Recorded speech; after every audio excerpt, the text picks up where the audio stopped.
রোদ আজকে আল্লাহ প্রচন্ড রোদ। ইস, মুরগির বাচ্চাগুলো খালি মরলো আজকে। এই যে আলু ভাজি সাথে ডিম, ডিমের প্লেটটা দেও।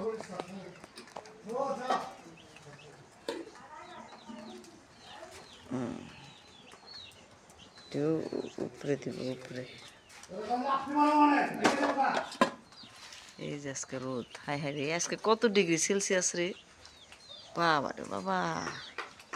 এই রোদরে বসে রান্না করতেছি। এই যে কত কষ্ট, কত কষ্ট করে।